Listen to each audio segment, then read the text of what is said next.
Selamat pagi Ibu Indah. Selamat pagi juga Pak. Gimana kabar hari ini? Alhamdulillah baik Bapak. Bagaimana kabarnya? Alhamdulillah sehat. Kalau begitu sebelum kita melaksanakan supervisi ya Bu ya, karena kita sudah janji bahwa hari ini kita akan melaksanakan supervisi dan sebelumnya supervisi kita melakukan pra supervisi. Kita akan berdialog untuk mencari informasi apa yang telah Ibu lakukan, pasangan seperti itu yang bisa kita gali untuk pasien ini. Dan untuk ini Bu ya, silakan Ibu untuk memperkenalkan diri terlebih dahulu. Baik Pak, terima kasih. Bismillahirrahmanirrahim. Assalamualaikum warahmatullahi wabarakatuh. Perkenalkan, nama saya Indah Puspita. Saya bekerja di SDN 1 Lebak Siu, Kecamatan Ciawi Gebang, Kabupaten Kuningan. Saya mengajar di kelas 5. Hari ini saya beserta Pak Kiki akan melakukan supervisi tentunya di kelas 5 dengan materi yaitu ancaman krisis energi, seperti itu. Terima kasih ya Bu atas perkenalannya. Jadi bagaimana perasaan Ibu hari ini ketika melakukan supervisi? Ya, baik, perasaan saya tentunya deg-degan ya Pak ya, karena saya akan supervisi gitu. Tapi satu sisi juga saya merasa senang. Kenapa? Karena saya akan dinilai ya Pak ya, supervisi kan dia menilai ya. Nah, saya akan dinilai bagaimana sih saya mengajar di kelas ya. Itu kemudian nanti Bapak juga pastinya akan melihat bagaimana sih pembelajaran Ibu Indah dari awal sampai akhir, nanti Bapak nilai gitu. Kemudian senangnya yang kedua saya bisa bekerja sama dengan Bapak ya, saling berbagi ilmu dan pengetahuan bagaimana sih menjadi seorang guru yang baik ya. Ketika saya nanti mengajar kan tentunya banyak kekurangannya Pak ya gitu. Iya Bu ya, nanti supervisi ini kan ini bisa bermanfaat ya Bu ya, untuk Ibu, untuk murid, untuk sekolah. Jadi untuk hal itu kira-kira Ibu Indah apa yang bisa dikembangkan dari kegiatan supervisi ini? Baik Pak, tentunya yang ingin saya kembangkan dengan adanya supervisi itu yaitu saya dia Pak ya saya ingin kemampuan saya sebagai seorang guru meningkat, kemampuan saya sebagai seorang pengajar meningkat. Kemudian apa sih hal-hal yang perlu kita perdalam sebagai seorang guru agar anak-anak itu bisa mencapai tujuan pembelajarannya, tentunya dengan kan kita tahu ya Pak ya, kalau anak itu kan punya karakteristik yang berbeda, yang unik. Tentunya saya juga ingin belajar bagaimana memahami setiap peserta didik ya, itu tentunya di kelas 5 ya Pak ya. Itu kemudian saya juga ingin meningkatkan kompetensi saya sebagai seorang guru, menambah kapasitas saya sebagai seorang guru. Kemudian untuk anak didiknya, saya ingin anak didik saya itu ketika pembelajaran dengan saya merasa aktif. Mereka merasa nyaman, mereka merasa betah di kelas dan tentunya mengerti apa yang saya sampaikan ya. Tujuan pembelajaran bisa tercapai ya. Iya, tujuannya bisa tercapai dan mereka paham apa yang dia pelajari dan kemudian mereka bisa menerapkan apa yang mereka dapatkan di sekolah dalam kehidupannya sehari-hari, seperti itu. Bagus sekali ya yang akan Ibu kembangkan dalam materi ini. Kalau tantangannya itu seperti apa nanti yang akan dihadapi Ibu pada waktu melaksanakan pembelajaran ini? Mungkin tantangannya lebih ke materi mungkin ya. Mungkin sebagian anak ada yang mengerti tentang energi, ada yang tidak mengerti seperti itu Pak. Nah tentunya tantangannya saya harus bisa memahamkan semua peserta didik saya bagaimana tentang energi yang ada di sekitar kita Pak. Tentunya kan kita kalau mencari materi itu harus disangkut pautkan dengan kehidupan mereka sehari-hari Pak gitu. Nah kemudian tantangannya lebih ke Pak, waktu itu kan saya menggunakannya kurikulum 2013 ya. Dimana itu kan tidak ya waktu sebelumnya kan menggunakan kurikulum 13 ya, Kutilas ya. Di situ kan Kutilas itu tidak per mata pelajaran yang dipisah, mereka digabung ya Pak, betul itu digabung menjadi tema ya Pak ya. Tema 1 pembelajarannya ada A, B, C gitu. Nah dengan adanya kurikulum Merdeka itu kan suatu hal yang baru ya Pak ya. Saya juga masih belajar dimana dalam pelajaran IPAS ini digabung Pak, kan ilmu pengetahuan alam sosial ya Pak ya, digabung. Kemudian itu menjadi suatu hal yang baru bagi saya, dan tentunya saya juga masih belajar untuk mengembangkan bagaimana mengajarkan IPA secara berkesinambungan, Pak, secara kompleks dan anak bisa paham gitu, apa yang saya ajarkan seperti itu, Pak. Betul ya Bu ya. Ketika pembelajaran kurkilas itu adalah pembelajaran tematik, sekarang ke kurikulum merdeka itu dengan parsial, itu mata pelajaran, sehingga ada perbedaan di situ ketika dengan tematik itu materi tidak begitu mendalam, tetapi ketika dengan pembelajaran parsial dan mata pelajaran sekarang ini pasti lebih mendalam lagi. Tapi ada perbedaannya itu adalah IPA dan IPAS itu kan disatukan ya, IPA dan IPS itu kan disatukan. Tapi pemahaman materinya itu lebih mendalam lagi. Gitu ya. Nah, itu tantangan yang akan Ibu hadapi ya. Kira-kira kalau persiapannya seperti apa? Tentunya persiapan saya ketika akan supervisi ya Pak ya, saya tentunya menyiapkan materi pembelajaran ya Pak. Nah, sebenarnya saya juga masih belajar ya Pak ya, gitu. Saya masih belajar, saya juga banyak membaca, saya juga membaca selain dari buku, saya juga melihat dari berbagai media sosial ya Pak. Sekarang kan media sosial juga bisa digunakan untuk proses pembelajaran ya Pak ya, gitu. Saya juga tetap mencari informasi. Kenapa? Karena ya saya ingin mengajarkan materi itu yang benar-benar mudah untuk dipahami peserta didik Pak. Jadi tidak terlalu tidak terlalu mendalam, dalam arti mendalam itu bahasanya yang kira-kira dimengerti oleh anak Pak, seperti itu.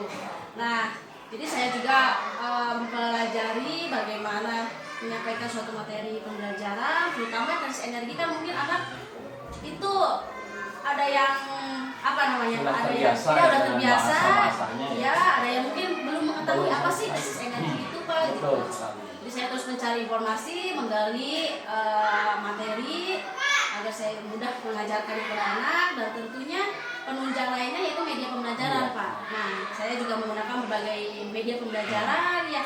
Jadi tidak hanya dari buku yang tentunya anak punya ya Pak ya, kalau buku kan bisa dibaca ya Pak. Nah, kalau media pembelajaran yang lebih inovatif kan misalkan kita nantinya saya akan menggunakan e-fokus Pak. Nah, menayangkan beberapa contoh dari krisis energi biar anak itu lebih fokus ya Pak, lebih mengerti nantinya, dan mungkin akan lebih tertarik ketika ada media pembelajaran seperti itu. Jadi intinya itu memanfaatkan media digital ya, atau media elektronik yang bisa dimanfaatkan. Apalagi sekarang itu kan banyak sekali bahan-bahan ajar yang bisa ditampilkan di layar atau di fokus, dan bahannya juga kan kalau di YouTube banyak kejadian-kejadian nyatanya seperti apa itu krisis energi, mungkin seperti apa yang sekarang terjadi. Karena kan krisis ini lama-lama kalau menyangkut energi kan tidak akan selamanya ya, apalagi kalau sekarang ini energi itu adalah energi fosil yang lama kan akan habis. Jadi kedepannya itu kan harus pembaharuan energi lagi. Ya mungkin itu bisa dikembangkan ya Bu ya, nanti kepada bahan ajar, pada materi ajar. Kalau itu sudah persiapan, saya ucapkan terima kasih. Mudah-mudahan nanti kita melaksanakan supervisi, tujuan, harapan yang kita inginkan itu bisa tercapai ya Bu ya. Terima kasih atas informasi yang telah Ibu sampaikan. Kita akan nanti lanjut ke supervisi akademik. Terima kasih Bu Ida. Ya Pak, sama-sama. Assalamualaikum warahmatullahi wabarakatuh.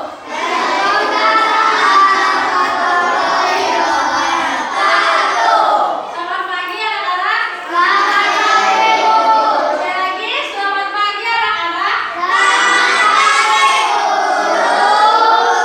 Bagaimana kabar kalian hari ini?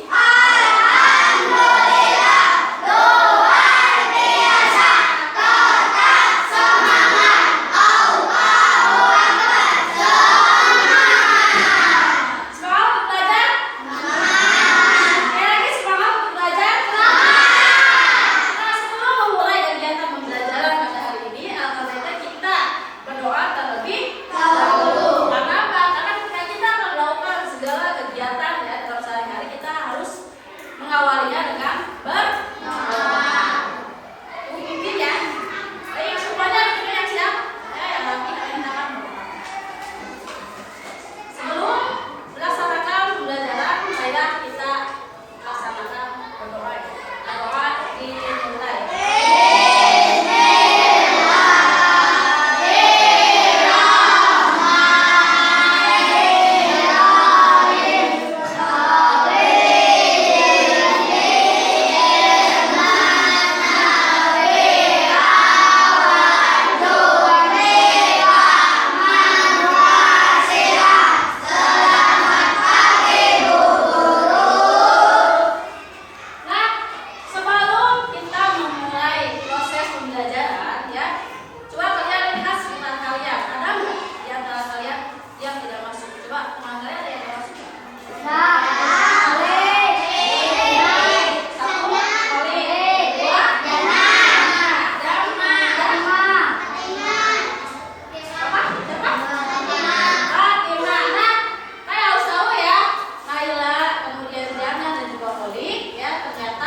harga bensin atau pertalite sudah 10.000 per liter. Ya mungkin kalian ada yang bisa naik motor, ada juga yang enggak. Kalau kalian bisa, pasti kalian pernah lah isi bensin. Pernah nggak isi bensin? Pernah ya, yang pernah, ada juga yang enggak. Nah, kenapa sih harga bensin bisa terusan naik? Itu karena adanya krisis energi. Ya, itu adalah dua gambaran tentang terjadinya krisis energi. Nah, apa sih krisis energi? Kita bisa lihat. Nah, jadi apa itu krisis energi? Krisis energi adalah kekurangan atau peningkatan harga, ya harganya naik dalam persediaan sumber daya energi ke ekonomi. Nah, krisis ini biasanya menunjuk kekurangan minyak bumi, listrik, atau sumber daya alam lainnya. Jadi seperti pada gambar yang tadi Ibu tunjukkan, ya ternyata ketika adanya krisis energi itu akan sangat mempengaruhi kehidupan manusia dalam menjalankan hidupnya. Di mana ketika sumber daya energi ini berkurang, maka itu akan menyebabkan harga-harga menjadi naik. Tadi kan Ibu udah pernah bilang ya, bensin itu kan harganya dulu di bawah 10.000, ya terus naik mencapai 10.000 per liter untuk pertalite. Kenapa naik? Karena terjadinya krisis energi. Ya, jadi itu adalah salah satu ya contoh dari terjadinya krisis energi dalam kehidupan kita sehari-hari. Nah, kemudian untuk memahamkan kalian apa sih itu krisis energi, Ibu akan menayangkan sebuah video ya. Kalian simak dan amati dan kalian dengarkan apa itu krisis energi.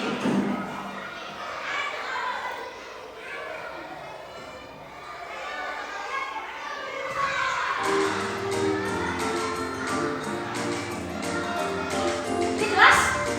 Jelas, kelihatan nggak kan? Jangan ya, dengarkan dan amati apa yang ada dalam video ini. Dan menghidupkan lampu, lalu maka lanjut tidur. Akhirnya Farah pun langsung beranjak untuk menghidupkan lampu. Nah, begini kan nyaman. Farah tetap lanjut tidur dan lampunya tidak menyalakan kembali dan seharusnya dia bangun dan tidak menyalakan lampu lagi. Farah lain kali kalau sudah waktunya bangun dan jangan berubah listrik di pagi hari dengan menyalakan lampu. Hei ibu, lain kali Farah tidak akan melakukannya dan sekarang Farah akan menyalakan lampunya. Dari cuplikan di samping, kita dapat menyimpulkan bahwa kita tidak boleh seperti Farah karena dapat menyebabkan krisis energi ya teman-teman. Dan krisis energi sendiri dapat menyebabkan dampak yang sangat besar bagi kehidupan. Sebelum itu, mari kita bahas satu persatu. Energi adalah kemampuan untuk melakukan kerja atau bisa juga diartikan sebagai daya yang digunakan untuk melakukan berbagai proses kegiatan seperti biasanya bergerak, bernafas, mendorong benda, dan mengerjakan banyak hal lainnya. Sumber energi adalah segala sesuatu di sekitar kita atau di alam yang mampu menghasilkan suatu energi baik yang kecil maupun besar yang dapat dimanfaatkan untuk kelangsungan hidup. Selain itu, sebagian besar energi yang ada di bumi berasal dari matahari, sementara energi yang dipakai makhluk hidup bekerja datang dari makanan dan minuman. Sumber energi dapat dibedakan menjadi dua macam, yaitu sumber energi yang dapat diperbarui dan tidak dapat diperbarui. Sumber energi yang dapat diperbarui adalah sumber yang tidak akan habis bila digunakan terus-menerus. Contohnya seperti panas bumi, angin, bioenergi, sinar matahari, aliran dan terjunan air serta gerakan dan perbedaan suhu lapisan laut. Sedangkan sumber energi yang tidak dapat diperbarui adalah sumber yang tidak dapat diisi atau dibuat kembali oleh alam dalam waktu yang singkat. Contohnya minyak bumi, gas alam, batu bara, dan uranium. Sementara krisis energi adalah kondisi kekurangan energi. Dampak yang ditimbulkan dari krisis energi ini bisa dari panas lingkungan,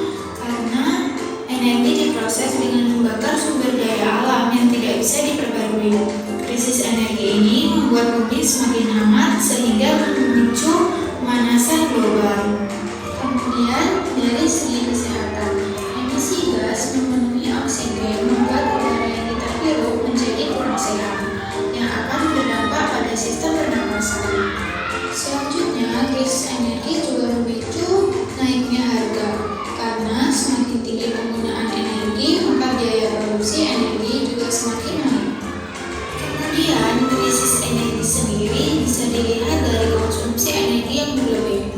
Contohnya, tidak mematikan lampu ketika sudah pagi, sama seperti Farah tadi, atau tidak mematikan kipas lalu ditinggal begitu saja. Membuang-buang energi menyebabkan kelangkaan energi. Contohnya seperti air dan minyak. Dalam kehidupan sehari-hari, contohnya terus menyalakan air meskipun sudah penuh.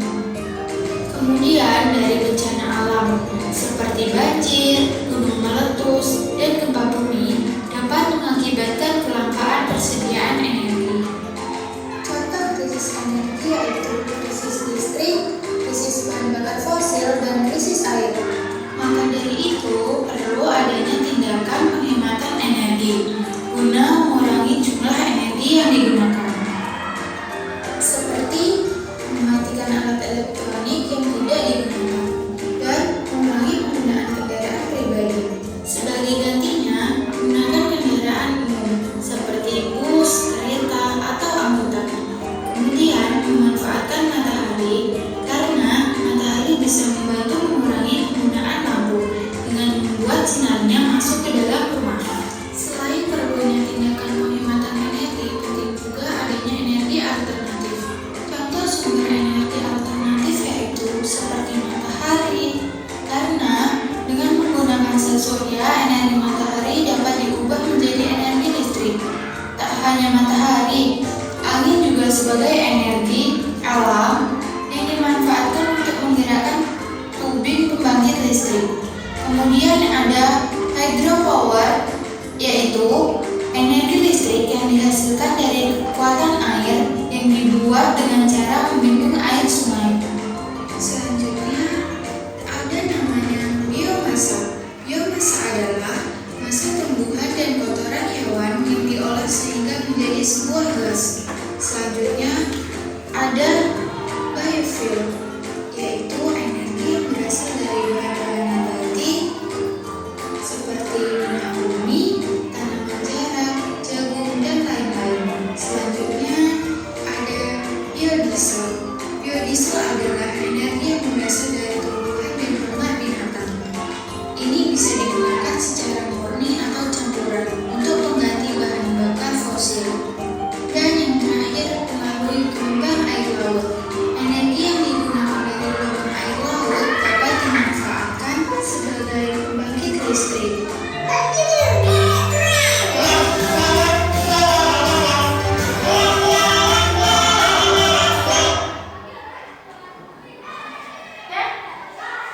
Jadi itulah anak-anak apa yang dimaksud dengan krisis energi. Mana dalam video tersebut itu menjelaskan tentang krisis energi itu apa, kemudian apa sih yang perlu kita lakukan untuk mencegah adanya krisis energi. Ya, kita bahas dari awal video nih. Tadi sudah disebutkan ya dalam video pertama yang pertama kali tayangkan itu adalah video tentang seorang anak yang ketika bangun pagi dia tidak mematikan lampunya, justru dia membiarkan lampunya tetap menyala dan dia tidur kembali. Nah, perilaku yang ditunjukkan oleh anak tersebut merupakan salah satu penyebab adanya krisis energi. Kenapa? Karena dia tidak bisa menghemat energi yang ada di rumahnya. Dia tetap menggunakan lampu walaupun sudah memasuki pagi hari. Ya, lampu itu kan digunakan hanya ketika kondisinya sedang gelap ya, atau malam hari. Kalau sudah siang hari, alangkah baiknya yaitu kita mematikan listrik kalau sudah tidak digunakan. Nah, kemudian dari kegiatan tersebut ya, apa yang dapat kita pahami? Kamu tidak boleh memboros listrik ya. Apa yang perlu kita lakukan?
lakukan dalam kehidupan kita sehari-hari ya. Kemudian nih, nah Pun bisa ini dalam bisa hidup dijelaskan yang kita. dapat terbaru.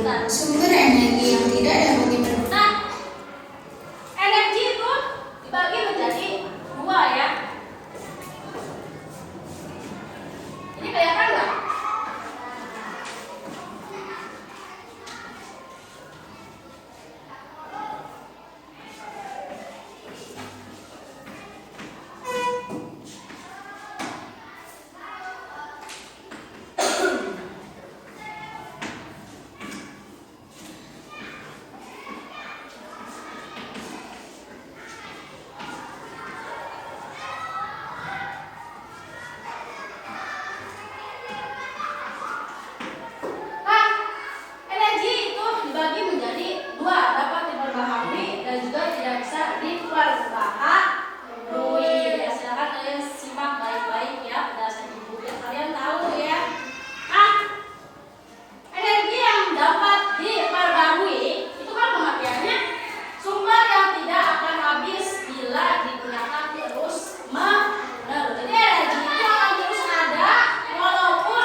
repot ya. Nah, salah satu energi alternatif yang bisa kita gunakan ya dalam kehidupan sehari-hari. Kalian tahu minyak tanah nggak? Dulu minyak tanah. Dulu kan kalau kita masak pakai apa? Kompor. Isinya dengan apa? Minyak tanah. Betul ya. Kalian pernah nggak merasakan? Pernah nggak? Pernah merasakan nggak kamu? Enggak. Tahu kompor? Tahu. Nah, kompor itu adalah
kabar hari ini? Alhamdulillah baik. Bagaimana kabar Bapak? Alhamdulillah baik.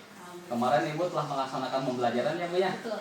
Alhamdulillah bisa berjalan dengan baik. Di situ ada kegiatan yang benar-benar sudah terlaksana sesuai janji kita bahwa akan melaksanakan observasi dan saya kemarin telah melaksanakan observasi dan hasilnya nanti saya akan mungkin sampaikan. Iya Pak. Nah itu juga ini berdasarkan catatan saya ya Bu ya. Kalau kesan Ibu kemarin bagaimana melaksanakan pembelajaran Bu dengan adanya observasi? Baik Pak. Saya ya. Pertama saya merasa senang ya Pak ya, karena saya memberikan proses pembelajaran kepada anak itu dinilai oleh rekan ya Pak ya, terutama Bapak kan sebagai calon CGP gitu. Jadi saya merasa senang karena saya bisa dinilai proses pembelajarannya dari awal sampai akhir. Kemudian yang kedua, saya melihat anak-anak juga terlihat antusias ya, meskipun ada beberapa orang yang memang mungkin kurang konsentrasi seperti itu. Betul sekali Bu, kemarin saya lihat juga waktu Ibu melaksanakan pembelajaran itu anak-anak sudah antusias karena Ibu telah melaksanakan metode yang tepat ya Bu ya.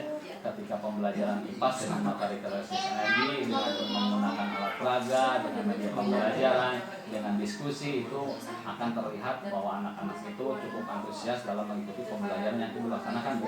Ya. Pak, terima kasih ya atas baliknya. Kemudian Pak, kira-kira apa sih kekurangan yang terjadi ketika saya melakukan proses pembelajaran dan apa sih saran dan masukan Bapak agar saya itu ketika melakukan proses pembelajaran itu bisa lebih baik lagi dan semuanya berjalan dengan efektif seperti itu. Baik Bu ya, berdasarkan kemarin hasil saya observasi dan pengamatan saya mungkin melihat ada beberapa yang perlu ditingkatkan ya mungkin ya Bu.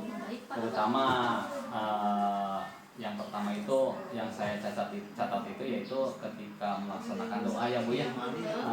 Ibu kan dengan memerintahkan atau berdoa sebelum melaksanakan pembelajaran berdoa tapi dilaksanakan yang Ibu. Nah langkah baiknya nanti karena di sekolah di kelas itu kan sudah dibentuk ketua murid ya. Biarkan saja nanti murid yang memimpin doanya bisa dengan bergantian atau bisa dengan ketua muridnya atau seperti itu akan membahayakan anak menjadi pemimpin ya, jadi dilatih anak untuk menjadi pemimpin. Terus yang kedua juga waktu Ibu melaksanakan kesepakatan kelas ya itu bisa ditingkatkan menjadi keyakinan kelas dan keyakinan kelas itu kan berarti nilai-nilainya. Berarti kata-katanya juga tidak ada bahasa tidak boleh tapi harus menjaga kebersihan dan tidak boleh membuang sampah tapi dengan keyakinan keras ia akan timbul dari intrinstiknya dari bahwa dari si siswanya tersebut saya telah melakukan kesalahan saya telah melanggar keyakinan kelas yang telah dibuat itu berdasarkan kesepakatan bersama-sama. Jadi keyakinan kelas itu nanti bisa juga nanti Ibu ditempel di ruangan kelas supaya anak-anak mengingat ketika melanggar saya melanggar ini berarti melanggar kesepakatannya telah dibuat. Itu yang kedua ya. Terus waktu-waktu menyanyikan lagu Indonesia Raya ya nanti bisa juga nanti Ibu ditugaskan seorang anak untuk menjadi dirijen di depan ya supaya anak itu nanti dilatih ketika dia melaksanakan petugas upacara dia siap menjadi dirijen. Itu juga melatih juga anak keterampilan anak ya Bu ya. Terus yang Ibu laksanakan yang kemarin alat peraga dengan media pembelajaran inovatif dengan memanfaatkan teknologi ya dan menggunakan infokus dan ada gambar video pembelajaran itu sudah bagus Bu. Jadi itu menggambarkan kepada anak sehingga ingatan anak atau pemahaman anak lebih luas, tidak hanya dengan berbicara tetapi tidak ada seperti apa sih krisis energi itu seperti dengan media gambar itu akan seperti itu bagus sekali dengan media gambar itu sudah bagus menurut saya. Kemarin juga Ibu melaksanakan ice breaking itu penting Bu ya ketika anak dalam kejenuhan atau sudah capek atau seperti apa tetapi dengan ice breaking itu bisa mengembalikan ke semangat anak. Iya, itu bagus Bu nanti diinovasi lagi seperti apa ice breaking-nya. Banyak contoh-contoh mungkin di YouTube atau di mana banyak sekali ice breaking yang unik. Misalnya anak tidak tahu tapi kita bisa memberikan hal-hal yang baru pada anak. Terus juga ketika Ibu melaksanakan media gambar ada kata-kata yang mungkin belum dipahami tapi itu bisa menjelaskan kembali seperti contohnya apa sih diperbaharui itu diperlu seperti ini sumber daya alam yang bisa diperbaharui. Sebenarnya contohnya ini mungkin bisa diperjelas kembali, itu menambah pemahaman anak nantinya. Terus yang selanjutnya yaitu tanya jawab juga. Tanya jawab karena mungkin ibu waktunya terbatas ya, tanya jawab tidak dilaksanakan. Padahal kalau setelah diskusi itu biasanya anak memperselesaikan ya. Setelah memperselesaikan, yang lainnya bisa memberi pertanyaan atau tanggapan seperti apa. Itu kan lebih lengkap ibu, itu kan lebih menanamkan pemahaman dengan kelompok seperti itu.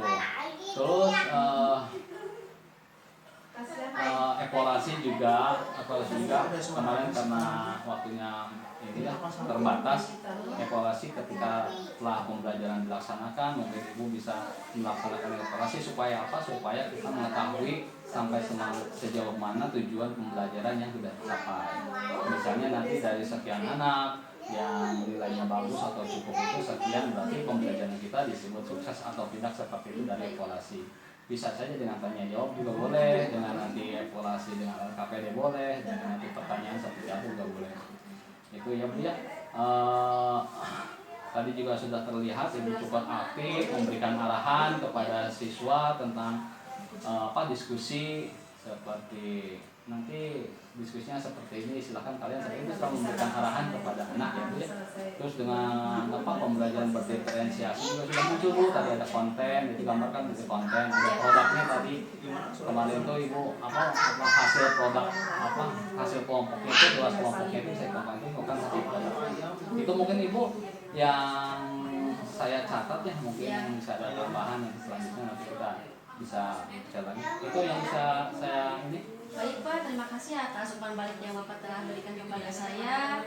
Dan saya bisa menangkap ya Pak, jadi beberapa saran dari Bapak. Yang pertama itu ketika akan memulai proses pembelajaran, itu berdoa harus dilaksanakan oleh siswa yang lainnya Pak. Terutama mungkin bisa KM atau dan yang lainnya. Kemudian yang kedua, ketika akan melakukan pembelajaran, alangkah baiknya tidak menyebutkan keyakinan keras ya Pak, ya kan sudah sudah tercatat di mungkin diingat di anak. Mungkin saya bisa memperbaiki itu Pak. Kemudian yang ketiga, ketika akan melakukan bernyanyi bersama ya Pak ya, terutama sebagai saya, mungkin saya kedepannya akan memberikan tugas kepada anak siapapun itu untuk maju di depan kelas dan menjadi dirigen Pak, gitu, seperti itu. Kemudian yang saya tangkap juga dalam proses pembelajarannya Pak ya, gitu. Terima kasih Bapak sudah mengapresiasi saya gitu. Menurut Bapak itu baik ya Pak ya. Terima kasih sebelumnya. Terus saran selanjutnya yang saya tangkap yaitu ketika kerja kelompok ya Pak ya. Nah, mungkin memang saya tidak memberikan kesempatan kepada anak untuk menyampaikan apa hasil dari diskusi mereka ya Pak ya di depan kelas, dan tidak ada waktu untuk umpan balik atau tanya jawab ya Pak ya, antara kelompok satu dengan kelompok yang lainnya seperti itu. Mungkin kedepannya saya akan menerapkan apa yang tadi Bapak berikan kepada saya sarannya, yaitu ketika ada diskusi kelompok, anak harus bisa mempresentasikan di depan kelas, kemudian anak bisa menanggapi apa yang dipresentasikan oleh kelompok lain. Kemudian evaluasi saya akan lebih tingkatkan lagi ya Pak, dalam arti saya akan memberikan evaluasi.